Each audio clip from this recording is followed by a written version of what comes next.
بسم اللہ الرحمن الرحیم۔ السلام علیکم ناظرین گرامی، ایک یہودی نے اپنے بیٹے سے کہا جاؤ بازار سے سودا لے آؤ۔ وہ چلا گیا، لیکن جب وہ راستے سے گزر رہا تھا تو اس کی نظر حضرت محمد صلی اللہ علیہ وآلہ وسلم پر پڑی، اور آپ کی نظر بھی اس لڑکے پر پڑی۔ آپ کی نظر کا اتنا اثر ہوا کہ وہ لڑکا وہیں پر بیٹھ گیا اور کافی دیر تک بیٹھا رہا۔ وہ یہودی کبھی اندر جاتا کبھی باہر آتا کہ لڑکا کہاں رہ گیا ہے، آیا ہی نہیں ابھی تک، سورج غروب ہو گیا ہے اور مغرب ہونے لگی ہے۔ لڑکا شام کو گھر آیا تو باپ نے پوچھا، ارے نادان، اتنی تاخیر کیوں ہوئی؟ باپ بہت غصے میں تھا کہ بڑا نادان اور پاگل بچہ ہے، میں نے کہا تھا کہ جلدی آنا ہے اور اس نے اتنی دیر لگا دی۔ تمہیں سودا لینے بھیجا تھا اور تم خالی ہاتھ واپس آ گئے ہو، سودا کہاں ہے؟ بیٹا بولا، سودا تو میں خرید چکا ہوں۔ باپ، کیا پاگل آدمی ہو تم؟ میں نے تجھے سودا لینے بھیجا تھا اور سودا تمہارے پاس ہی نہیں ہے اور کہتے ہو سودا خرید چکا ہوں۔ بیٹا بولا، بابا یقین کریں سودا میں خرید آیا ہوں۔ باپ بولا، تو دکھاؤ کہاں ہے سودا؟ بیٹے نے کہا، کاش تیرے پاس وہ آنکھ ہوتی تو تجھے دکھاتا میرا سودا کیا ہے۔ بابا میں تمہیں کیا بتاؤں میں کیا خرید آیا ہوں؟ باپ نے کہا، چل چھوڑ، رہنے دے۔ وہ لڑکا روزانہ نبی پاک صلی اللہ علیہ وآلہ وسلم کی خدمت میں بیٹھنے لگا، اور وہ یہودی کا اکلوتا بیٹا تھا، بہت پیارا تھا، اس لیے کچھ نہ کہا۔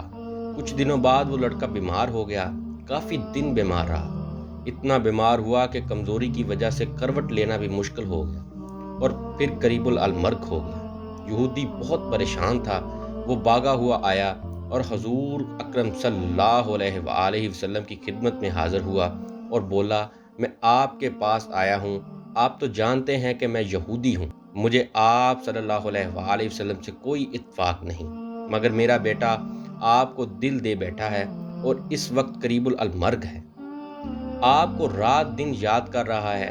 کیا ممکن ہے کہ آپ اس دشمن کے گھر آ کر اپنے عاشق کو ایک نظر دیکھنا پسند کریں گے؟ کیا یہ آرزو پوری ہو جائے گی کہ وہ مرنے سے پہلے آپ کا دیدار کر لے؟ وہ کسی اور چیز کی آرزو نہیں کر رہا۔ آپ نے اپنے اصحاب سے فرمایا کہ تم لوگ بھی ساتھ چلو اور جا کر اپنے عاشق کا دیدار کرتے ہیں اور اسے بھی اپنا دیدار کراتے ہیں۔ آخری لمحہ ہے، آنکھیں بند ہونے سے پہلے ہم اسے کچھ دینا چاہتے ہیں، چلو چلتے ہیں۔ یہودی کے گھر پہنچے تو لڑکے کی آنکھیں بند تھیں۔ حضور صلی اللہ علیہ وسلم کا سراپا کرم ہی کرم ہے۔ لڑکی کی پیشانی پر اپنا دست مبارک رکھا، لڑکی کی آنکھیں کھل گئیں، جیسے زندگی لوٹ آئی ہو، جسم میں طاقت آ گئی ہو، ناتوانی میں جوانی آ گئی ہو۔ آنکھیں کھولیں تو حضرت محمد صلی اللہ علیہ وآلہ وسلم پر نظر پڑی۔ ہلکی سی چہرے پر مسکراہٹ آئی، لب کھل گئے، مسکراہٹ پھیل گئی۔ آپ صلی اللہ علیہ وآلہ وسلم نے فرمایا، بس تم کلمہ پڑھ لو، میں جانوں اور جنت جانے، تم میرے ہو، جا جنت بھی تو میری ہے، جنت میں لے جانا میرا کام ہے۔ لڑکے نے کلمہ پڑھا، جب اس کے منہ سے نکلا محمد الرسول اللہ تو روح پرواز ہو گئی، کلمے کا نور اندر چلا گیا، آنکھیں بند ہو گئیں، لب خاموش ہو گئے۔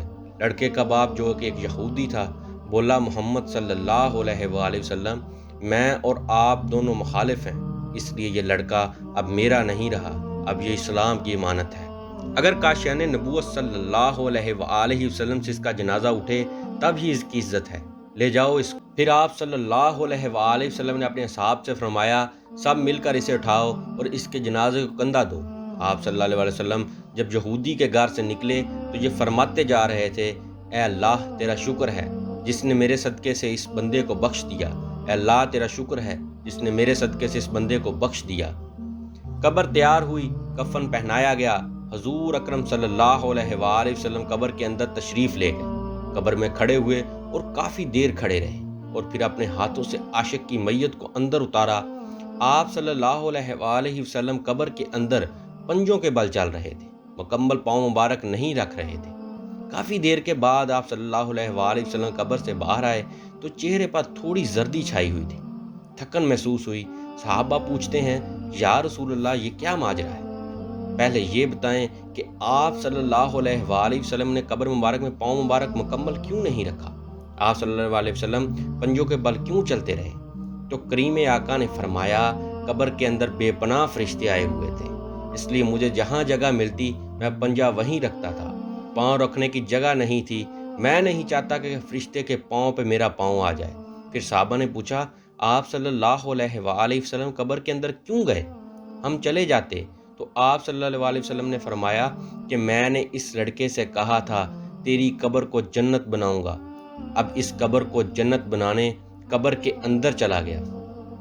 تو پھر حضور اکرم صلی اللہ علیہ وآلہ وسلم اتنے تھکے ہوئے تھے، فرمایا تھکا اس لیے ہوں کہ فرشتے اور حوریں اس عاشق کے دیدار کے لیے آ رہے تھے اور میرے وجود سے لگ لگ کر گزر رہے تھے، ان کی وجہ سے تھک گیا ہوں۔ سبحان اللہ۔